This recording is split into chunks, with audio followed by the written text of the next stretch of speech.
Ma'am जी। पहले तो मुझे बताएं कि आप कितने टाइम से लेप्रोस्कोपिक सर्जरीज कर रही हैं और किस किस तरह की आप सर्जरीज करती हैं। मैं अब तकरीबन 16 साल हो गए मुझे लैप्रोस्कोपिक सर्जरी में। और लैप्रोस्कोपिक सर्जरी गायनी के अंदर हर इंडिकेशन में की जा सकती है। इसमें कोई लिमिटेशन नहीं है। जो लेप्रोस्कोपिक सर्जरी है उसको कुछ लोग लेजर सर्जरी भी कहते हैं। आपने बिल्कुल ठीक कहा। ये आमतौर पे जो नॉन मेडिकल लोग हैं उसे लेज़र सर्जरी कहते हैं। और लेकिन अगर आप मेरे से पूछें तो इसके अंदर हम गायनोकोलॉजिस्ट कोई लेज़र वेव्स या रेज़ इस्तेमाल नहीं करते।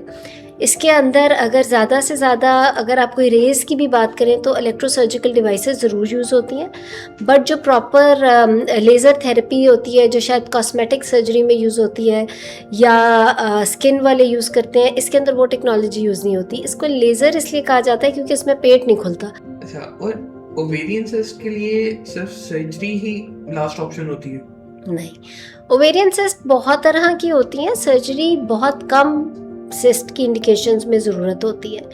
हमारे इधर जो मैंने बहुत पेशेंट्स में देखा है, किसी भी पेशेंट में ओवेरियन सिस्ट अगर आ जाता है अल्ट्रासाउंड पे तो वो एकदम से परेशान हो जाते हैं कि जैसे बहुत बड़ा कोई मसला हो गया। हालांकि ये एक नॉर्मल फाइंडिंग है, स्पेशली रिप्रोडक्टिव एज ग्रुप में। और मैम लेप्रोस्कोपी से आप एंडोमेट्रियोसिस वगैरह भी डील कर रहे हो? Laparoscopy is a gold standard treatment for endometriosis.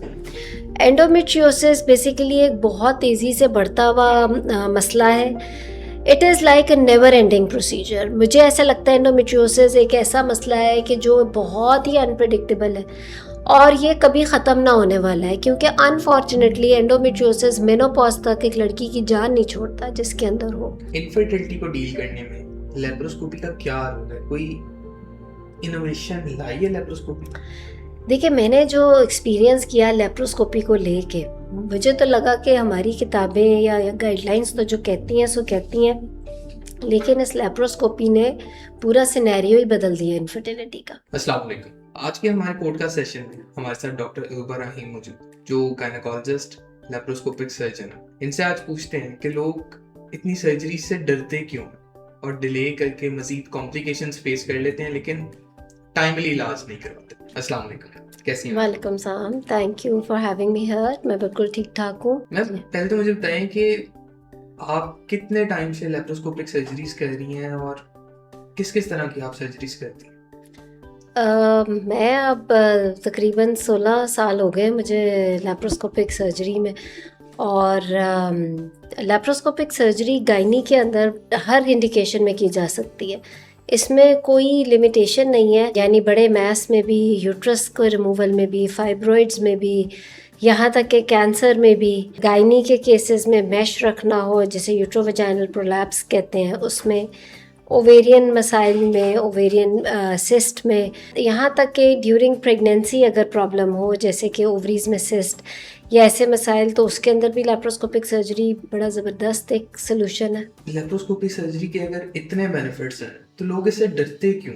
Actually अगर आप कंपेयर करें ओपन सर्जरी वर्सेस लैप्रोस्कोपिक, तो लैप्रोस्कोपिक सर्जरी से बिल्कुल डरना नहीं चाहिए। सर्जरी इटसेल्फ से एक हर किसी को डर लग जाता है।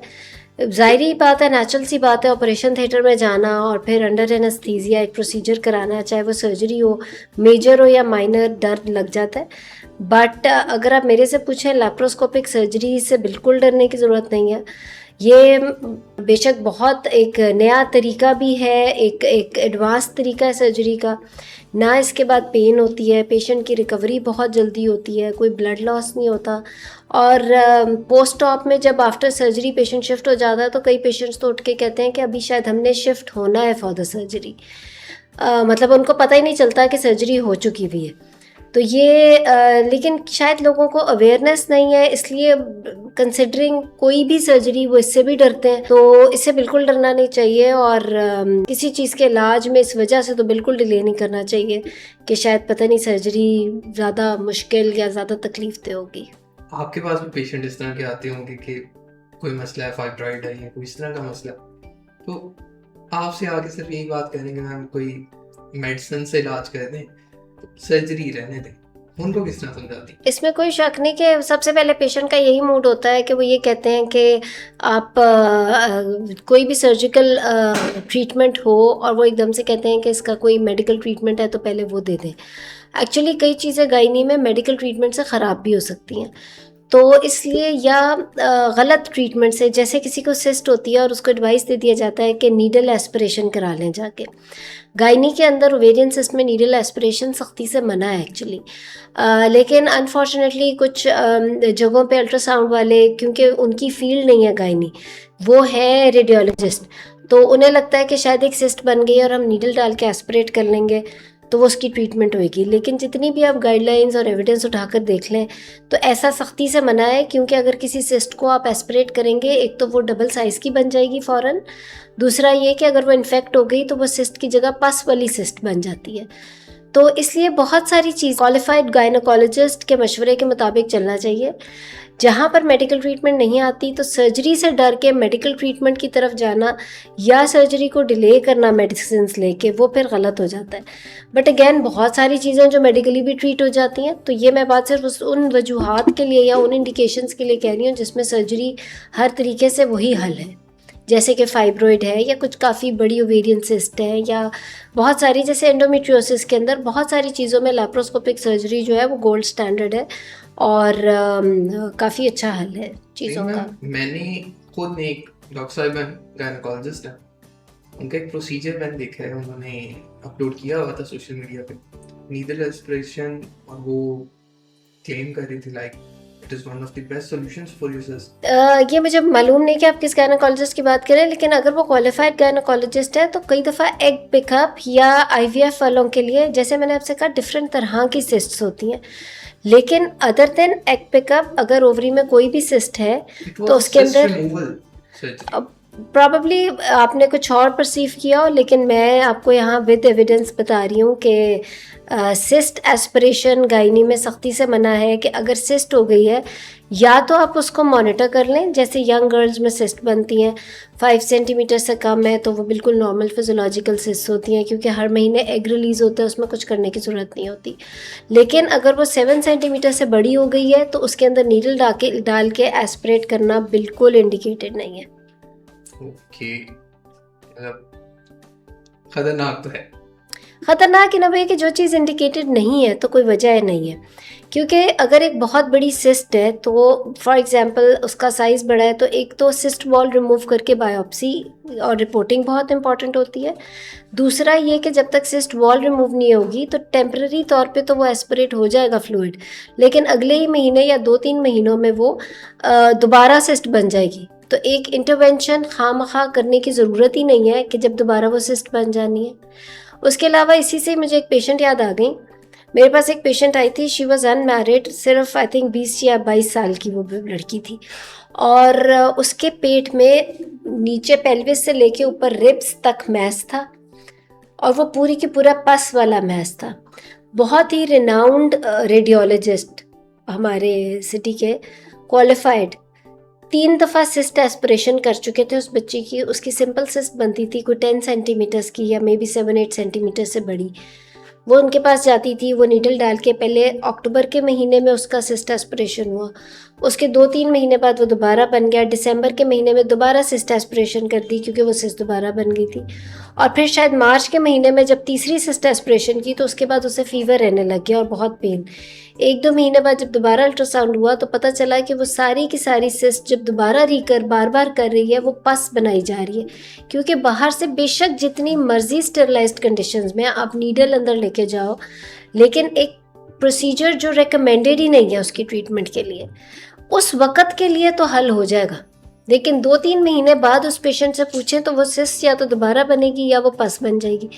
तो वो बच्ची मेरे पास आई, तकरीबन उसके पूरे पेट में बड़ा सा मैस था जो कि ओवेरियन मैस था, and it was an ovarian abscess. उसका ऑब्वियसली लैप्रोस्कोपिकली ही किया, बट उस साइड की ओवरी बिकॉज ऑफ ऑल पस वो ओवरी तो नहीं बच सकी, लेकिन उसकी यूट्रस और दूसरी साइड की ओवरी और उसकी ट्यूब्स वगैरह अल्हम्दुलिल्लाह ठीक थी। लेकिन कहने का यही मकसद है कि जो प्रोसीजर रिकमेंडेड नहीं है, ट्रीटमेंट हमने पेशेंट को वक्ती तौर पर नहीं देना होता, हमारा treatment long term life long होता है। जो क्वालिटी ऑफ दैट लेडी, एक overall women health of the country को ठीक रखना एक गायनोकोलॉजिस्ट का मकसद है basically. It's not that the patient is going happily after meeting you. बात यह है कि उसकी ज़िंदगी ठीक होनी चाहिए। तो 3 महीने बाद जो प्रोसीजर्स नहीं रिकमेंडेड, जो हमारी गाइडलाइंस और किताबों में नहीं दिए गए, जो ओवेरियन सिस्ट की गाइडलाइन में लिखे ही नहीं हुए, अगर आप वो परफॉर्म करेंगे तो 3 महीने बाद जाके उस पेशेंट से भी पूछें कि वो फिर उस वक्त तो ठीक होके जा रही है, लेकिन उसके बाद शायद सारी ज़िंदगी के लिए वो सफ़र करेगी। तो this is not the right thing. मतलब सिर्फ टाइमली ट्रीटमेंट ही नहीं, सही ट्रीटमेंट भी ज़रूरी है। Life long quality of life is our responsibility उस औरत की। बिल्कुल ही। अब एक और चीज़, जो लेप्रोस्कोपिक सर्जरी है उसको कुछ लोग लेज़र सर्जरी भी कहते हैं। आपने बिल्कुल ठीक कहा। ये आमतौर पे जो नॉन मेडिकल लोग हैं उसे लेज़र सर्जरी कहते हैं, और लेकिन अगर आप मेरे से पूछें तो इसके अंदर हम गायनोकोलॉजिस्ट कोई लेज़र वेव्स या रेज़ इस्तेमाल नहीं करते। इसके अंदर अगर ज़्यादा से ज़्यादा अगर आप कोई रेज़ की भी बात करें तो इलेक्ट्रोसर्जिकल डिवाइसेस ज़रूर यूज़ होती हैं, बट जो प्रॉपर लेज़र थेरेपी होती है जो शायद कॉस्मेटिक सर्जरी में यूज़ होती है या स्किन वाले यूज़ करते हैं, इसके अंदर वो टेक्नोलॉजी यूज़ नहीं होती। इसको लेज़र इसलिए कहा जाता है क्योंकि इसमें पेट नहीं खुलता, तो पीपल थिंक कि शायद ये रेज़ या कोई शुआएँ इस्तेमाल करके सर्जरी हो रही है, हालांकि ऐसा नहीं है।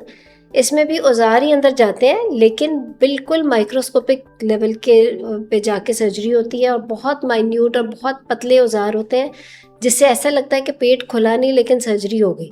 तो इसलिए ये एक मिथ है जी। कट बिल्कुल नहीं लगता कि छोटा सा? इसके अंदर बिल्कुल मटर के दाने जितना कट लगता है, और पूरा पेट बिल्कुल नहीं खुलता।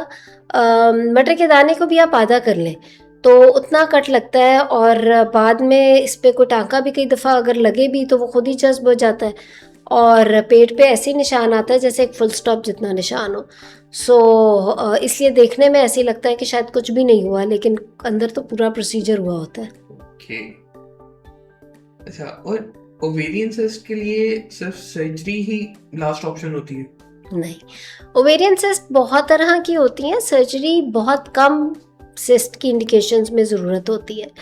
हमारे इधर जो मैंने बहुत पेशेंट्स में देखा है, किसी भी पेशेंट में ओवेरियन सिस्ट अगर आ जाता है अल्ट्रासाउंड पे, तो वो एकदम से परेशान हो जाते हैं कि जैसे बहुत बड़ा कोई मसला हो गया। हालांकि ये एक नॉर्मल फाइंडिंग है, स्पेशली रिप्रोडक्टिव एज ग्रुप में, यानी यंग गर्ल्स में, स्पेशली बिफोर 45-40 अगर सिस्ट बन भी जाती है 5 सेंटीमीटर से कम एक सिंपल सिस्ट को तो चाहे आप बाद में मॉनिटर भी ना करें, लेकिन अगर सिस्ट 7 सेंटीमीटर से अबव है तो कई दफ़ा उसको बायोप्सी के लिए निकालना, या फिर उसका फॉलोअप में हम रख के ज़रूर देख सकते हैं कि उस सिस्ट का साइज़ कम नहीं हो रहा, तो फिर हम सर्जिकली यानी लैप्रोस्कोपिकली प्लान कर सकते हैं। बट अगर सिस्ट 8 सेंटीमीटर और बियॉन्ड है या 10 सेंटीमीटर पहुंच गई है, बेशक उस पेशेंट की एज कम भी है, तो इट्स बेटर कि इतनी बड़ी सिस्ट को ना छोड़ा जाए और लैप्रोस्कोपिकली उसकी सिस्ट वॉल रिमूव की जाए और उसकी बायोप्सी भी हो।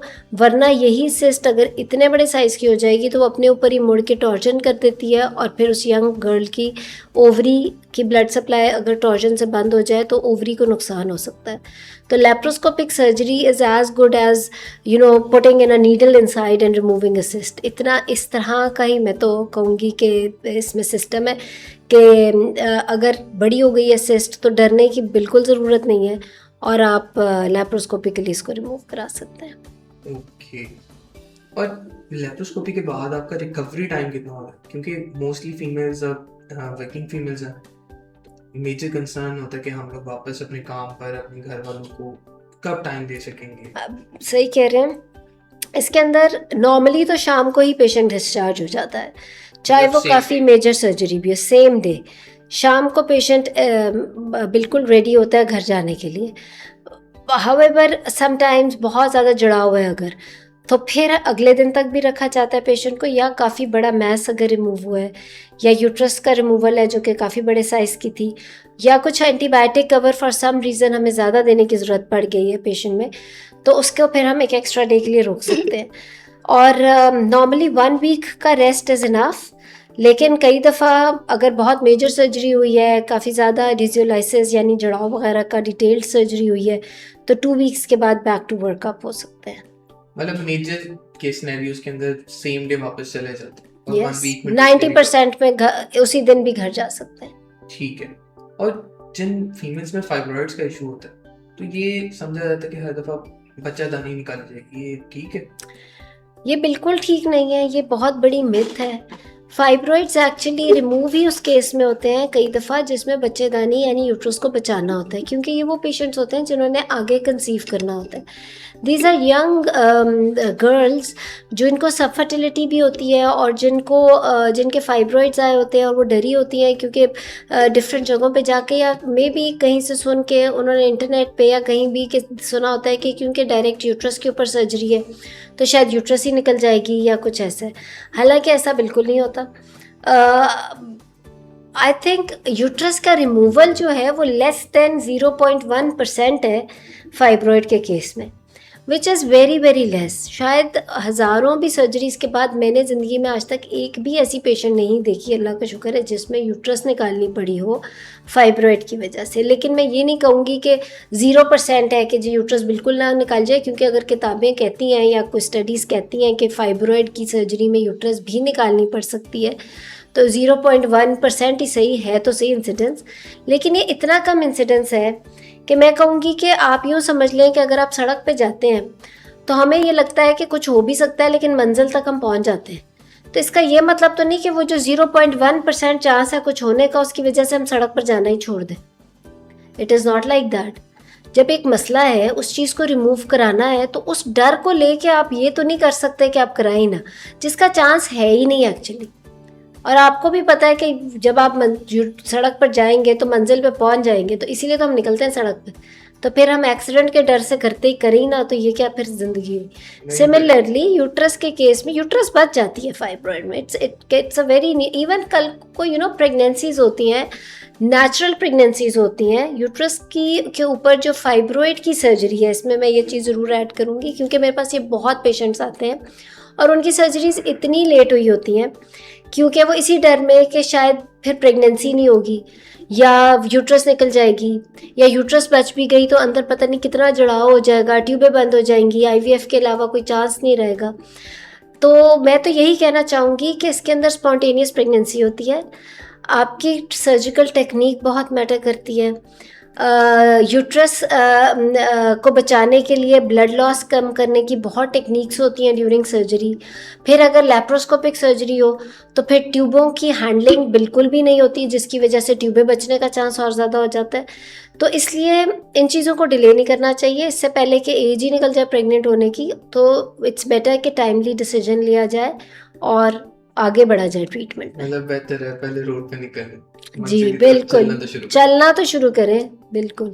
और मैम लेप्रोस्कोपी से आप एंडोमेट्रियोसिस वगैरह भी डील कर रहे हो? Laparoscopy is a gold standard treatment for endometriosis.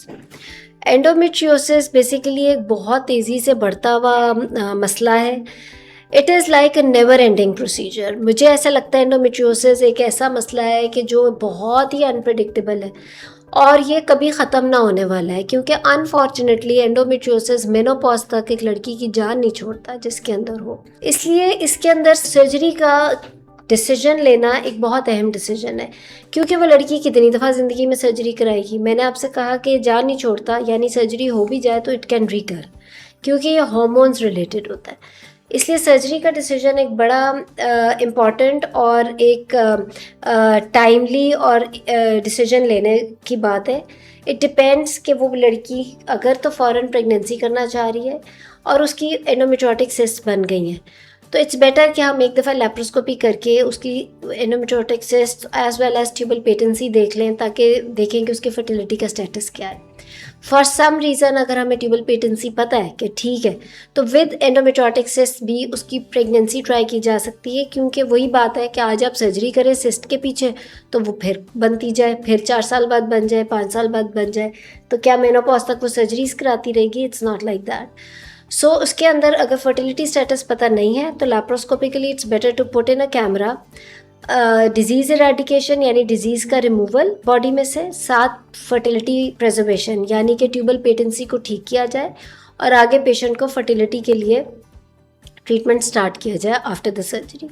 अगर आपको फर्टिलिटी स्टेटस पता है यानी कि ट्यूब्स पेटेंट है, तो फिर आप डायरेक्ट भी फर्टिलिटी की तरफ जा सकते हैं even with the endometriotic cyst. मतलब ये सारा प्रोसेस जितना भी है या पेशेंट के साथ detail conversation yes, it is ये पेशेंट टू पेशेंट वेरी करता है। Then there are girls who are unmarried और उनको एंडोमेट्रियोसिस होता है और उनकी बहुत बड़ी सिस्ट नहीं होती, तो आप उनको till marriage long term medicine पे रख सकते हो ताकि उनकी सिस्ट ना बने, इंस्टेड के डायरेक्ट सर्जरी की जाए, राइट? मतलब उन्हें फायदा तो yes, so there are many patients and then there is a patient जिसकी फैमिली कंप्लीट हो जाती है और उसकी एंडोमेट्रियोसिस की सर्जरी होती है, तो आफ्टर सर्जरी भी उसको लॉन्ग टर्म मेडिसिन में रख दिया जाता है ताकि वो रिकर ना हो। तो it all depends on the fertility desires कि पेशेंट कंसीव कितना जल्दी करना चाह रही है, उसके अंदर ट्यूबों की क्या कंडीशन है, और एक दफ़ा उसकी फैमिली कंप्लीट हो जाए तो वो लॉन्ग टर्म मेडिसिन में रहे ताकि मेनोपॉज के बाद तो वैसे ही सिस्ट ख़त्म हो जाती हैं। चलिए अब फर्टिलिटी की भी बात हो ही गई है, जी, तो इनफर्टिलिटी को डील करने में लेप्रोस्कोपी का क्या रोल है? कोई इनोवेशन लाई है लेप्रोस्कोपी? देखिए मैंने जो एक्सपीरियंस किया लेप्रोस्कोपी को लेके, मुझे तो लगा कि हमारी किताबें या गाइडलाइंस तो जो कहती हैं सो कहती हैं, लेकिन इस लेप्रोस्कोपी ने पूरा सिनेरियो ही बदल दिया इनफर्टिलिटी का। अगर एक कपल 2 साल तक कंसीव नहीं कर सका और उसके अंदर लेप्रोस्कोपी से जिसे कहते हैं ट्यूबें वॉश कर दी गई, यानी कि ट्यूबल पेटेंसी चेक की, उसके दौरान ट्यूबें वॉश कर दी जाती हैं। मैंने खुद देखा है कि fertility rate, pregnancy rate is so high in the next 3 months after laparoscopy कि बग़ैर किसी ट्रीटमेंट के सिर्फ ट्यूबें वॉश हो जाने से ही ये कपल्स कंसीव करके आ जाते हैं।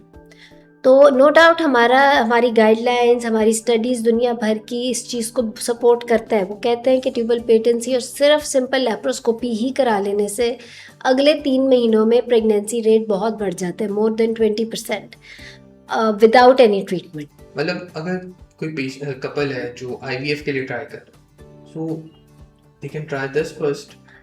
इसकी तरफ मैं अब नेक्स्ट ही आने लगी थी। ये तो वो कपल्स है ना 2 साल तक जिनका अभी हमने ट्यूबल पेटेंसी चेक की और ये नेचुरली ही ट्राई कर रहे थे। देन देयर आर कपल्स जिनको आईवीएफ एडवाइस कर दिया जाता है, यानी कि उनके अंदर फीमेल की ट्यूब्स बंद है लेकिन हस्बैंड की रिपोर्ट ठीक है, देयर इज़ अ प्रॉब्लम कि ट्यूबल पेटेंसी नहीं है और उनको आईवीएफ कह दिया जाता है। इस तरह के केसेस में लेप्रोस्कोपी ने मुकम्मल तौर पे सिनेरियो बदल दिया। लेप्रोस्कोपी और हिस्टेरोस्कोपी के ज़रिए, कैमरे के ज़रिए ये ट्यूब खुल भी जाती हैं और ये पेशेंट्स आईवीएफ से तो शायद एक बच्चा पैदा कर सकेंगी, जब ट्यूबें खुल जाएं तो चाहे जितने मर्जी बच्चे पैदा करें नेचुरली। सो इसके अंदर भी ट्यूबें खुल जाने का सक्सेस रेट इज़ 80%, यानी लेप्रोस्कोपी से बंद ट्यूबें खुलने का रेट 80% है डॉक्यूमेंटेड। तो इस वजह से लेप्रोस्कोपी ने बहुत सब फर्टिलिटी का सिनेरियो चेंज किया। फिर बहुत सारी और कंडीशंस हैं, कई दफ़ा यूट्रस के अंदर फाइब्रॉइड होता है जिसे हम सब म्यूकोजल फाइब्रॉइड कहते हैं, कैविटी के अंदर। उसको कैमरा अंदर ले जाके नीचे के ज़रिए से ही अगर रिमूव किया जाए, जिसको हिस्टेरोस्कोपिक रिमूवल ऑफ फाइब्रॉइड कहते हैं, इस तरह के पेशेंट भी अगले 3 महीनों में फ़ौरन कंसीव कर जाते हैं क्योंकि वो कैविटी पूरी खाली हो जाती है बेबी के इम्प्लांट होने के लिए। और उसके बाद ये पेशेंट्स चाहे नेचुरल डिलीवरीज करें। पहले ये होता था, या जहाँ पर ओपन सर्जरीज हो रही हैं, ये वाला फाइब्रॉइड ओपन सर्जरी से निकलता था। मैंने आपको जो कैमरे के ज़रिए बताया, मैंने पेट के ज़रिए जाने का तरीका ही नहीं बताया। मैंने आपसे कहा नीचे वजाइनली जाके, यानी बच्चेदानी के रास्ते के थ्रू जाकर नीचे से ही पूरी सर्जरी हो जाती है, ऊपर पेट से भी जाने की ज़रूरत नहीं पड़ती। और उसके बाद नेचुरल कंसेप्शन और कुदरती जिसे नॉर्मल डिलीवरी कहते हैं, उस तरीके से बाद में हो सकता है। अगर पेट के थ्रू ये वाले फाइब्रॉइड्स रिमूव हो तो फिर ना सिर्फ कंसीव करने का प्रॉब्लम, बल्कि ऐसा पेशेंट कभी भी नॉर्मल डिलीवर नहीं कर सकता, फिर सिर्फ सिजेरियन से ही डिलीवरी होती है अगर वो कंसीव कर जाए। तो इसलिए लैप्रोस्कोपी ने हर चीज़ में गायनी को और सब फर्टिलिटी को की मैनेजमेंट पूरी तरह बदल दी है। मतलब फर्टिलिटी बूस्ट की जा सकती है इससे एक तरह से। मैं तो एक स्टेटमेंट बोलती हूँ कि laparoscopy is an alternative for IVF. मैं तो ये स्टेटमेंट बोलती हूँ हर जगह पर। वैसे बहुत बड़ी स्टेटमेंट है क्योंकि इसमें कोई शक नहीं, और ये सिर्फ मेरी स्टेटमेंट नहीं है, मैं जो बात कह रही हूँ इट्स इंटरनेशनली रिकमेंडेड। लैप्रोस्कोपी, अगर आईवीएफ से सक्सेस रेट एक पेशेंट में 30 to 40% है, तो लैप्रोस्कोपी से अगर 80% सक्सेस जा रहा है फर्टिलिटी का, तो definitely there are many indications and there are many causes of fertility जो लैप्रोस्कोपी से हल हो सकती हैं, और फिर पेशेंट्स जितने मर्जी बच्चे पैदा करें इंशाल्लाह नेचुरली। मैम अगर लेप्रोस्कोपी इतना इतना बड़ा चेंज ला रही है तो लोगों को आइडिया क्यों नहीं है? लोग अभी भी आईवीएफ की तरफ जा रहे हैं और वहाँ ढूंढ रहे हैं, इवन दो कितने लोग डिफरेंट हकीमों के पास अभी तक वही दवाइयाँ और वो चीज़ें सब कुछ चलाते जा रहे हैं। आप सही कह रहे हैं। द थिंग इज़ कि ये जैसे कि अभी भी हम बैठे हुए हैं बेसिकली अवेयरनेस के लिए बैठे हुए हैं। अब वैसे बहुत अवेयरनेस आ रही है लोगों में। मैंने ये नोट किया है, शायद जब मैं ट्रेनिंग कर रही थी काफ़ी साल पहले गायनी में, उस वक़्त बिल्कुल लैप्रोस्कोपी पाकिस्तान में नहीं थी, और ना ही लोगों को अवेयरनेस थी ज़्यादा कि ये भी एक प्रोसीजर है, सवाए इसके कि जो इस फील्ड में थे। लेकिन अब मैं कहूँगी 20 साल के बाद पेशेंट खुद आके बात करता है कि लैप्रोस्कोपी से क्या क्या हो सकता है, तो लोगों में अवेयरनेस आ गई है। सोशल मीडिया का रोल बहुत बढ़ गया हुआ है, और आई डोंट अंडरस्टैंड। देखें, ये जो फर्टिलिटी वाले पेशेंट्स होते हैं, स्पेशली सब फर्टिलिटी वाले, ये बहुत मुश्किल पेशेंट्स होते हैं। इनकी ज़िंदगी भी बहुत मुश्किल होती है। इन्हें जहाँ से कोई सोल्यूशन मिलता है ना, ये वो लेना चाहते हैं। तो कई दफ़ा बहुत पढ़े लिखे लोग भी हकीम के पास भी कहीं से सुनेंगे कि उस हकीम का इलाज अच्छा है, तो they want to try it, लेकिन अनफॉर्चुनेटली इससे चीज़ें बहुत बिगड़ जाती हैं। दुनिया भर में जितनी साइंस ने तरक्की कर ली है, अब मुझे लगता नहीं कि ऐसी कोई भी कॉज रह गई है कि आपको फर्टिलिटी में प्रेग्नेंट होने में कोई प्रॉब्लम रह जाए। नो डाउट देना तो ऑब्वियसली अल्लाह ने है, हम लोग तो रास्ता दिखाने के लिए बैठे हैं, लेकिन सक्सेसफुल होने के लिए बहुत ही ज़्यादा ऑप्शंस हैं, और बहुत ज़बरदस्त ऑप्शंस हैं। और अच्छी बात यह है कि हमारे मुल्क में, अगर मैं लाहौर की बात करूं तो लाहौर में तो ये सब ऑप्शंस हैं, लेकिन आप यकीन नहीं करेंगे सोशल मीडिया की वजह से लाहौर में होते हुए कितने पेशेंट्स कश्मीर से आके करा के जाते हैं प्रोसीजर्स। और आप ये देख लें कि एक पेशेंट जिसको आईवीएफ कहा हो और वो लेप्रोस्कोपी से वहाँ जाके कंसीव कर जाए, तो वहाँ से तो बहुत सारे फिर आते हैं, बिकॉज़ उनको पता चल जाता है कि शायद आईवीएफ में अगर हमारे 10 लाख लगने हैं, तो इसमें हमारे 2-3 लाख में ये काम होके अगर पेशेंट्स कंसीव कर रहे हैं तो why not. So the thing is के इसी तरह आप सोच नहीं सकते कि पाकिस्तान के किस किस पेरिफेरी से पेशेंट्स आते हैं, और अब तो even outside Pakistan people know के ट्रीटमेंट कराने से बहुत सारी चीज़ें बेहतर हो जाती हैं। तो मैं लोगों को बिल्कुल कसूरवार नहीं कहूँगी, क्योंकि ये वो ख़वातीन होती हैं जिनको जो बहुत सफ़र कर रही होती हैं, नॉट ओनली सब फर्टिलिटी, जिनके फाइब्रॉइड्स हों, सिस्ट्स हों। एक फ़ीमेल के लिए सर्जरी में से गुजरना, कॉस्मेटिकली पेट के ऊपर भी स्कार आना, फिर ट्रीटमेंट, फिर पूरा घर उस पर डिपेंडेंट होता है, रेस्ट मिलना नहीं होता। हमारी ख़वातीन की डाइट डेफिशिएंट होती है, उनकी रिकवरी डिलेड होती हैं। तो बहुत सारी चीज़ों में, जैसे ओपन सर्जरी में हर्नियाज बन जाते हैं इस वजह से, लैप्रोस्कोपी में इसका कम से कम चांस होता है क्योंकि स्कार है ही कोई नहीं। तो इसलिए ये चीज़ें वो फिर हर जगह ऑप्शंस ढूंढते हैं। लेकिन मुझे लगता है कि सोशल मीडिया अब इतना हो चुका है कि ऐसी ऐसी जगहों से भी पेशेंट आके ख़ुद डिमांड करते हैं लैप्रोस्कोपी का, गायनी में स्पेशली। और अच्छी बात यह है कि इतनी अवेयरनेस भी आ गई है, जैसे मैंने आपसे कहा कि जिन लोगों की फील्ड नहीं है, जैसे रेडियोलॉजिस्ट, अगर वो बार बार नीडल डाल के असिस्ट एस्पिरेशन कर रहे हैं, तो लोगों को अवेयरनेस आ चुकी है कि अब हमने ये गायनी का मसला है तो गायनी के बंदे के पास ही जाना है। अब अगर फाइब्रॉइड का मसला है तो हमने जनरल सर्जन के पास नहीं जाना, अपेंडिक्स है तो जनरल सर्जन के पास जाना है, पेल्विस का मसला है, यूट्रस का, तो गायनी वालों के पास जाना है। दे नो कि हर फील्ड की एक अलग स्पेशलिटी है, और obviously a specialist can tell in detail and in a correct way कि क्या ऑप्शन बेस्ट है। तो ये सारे जैसे पॉडकास्ट है, सोशल मीडिया सारा है, तो आई थिंक अवेयरनेस लोगों में बहुत आ रही है, और अब ज़माना बहुत बदल चुका है। मैम ये भी आप लोगों की वजह से है।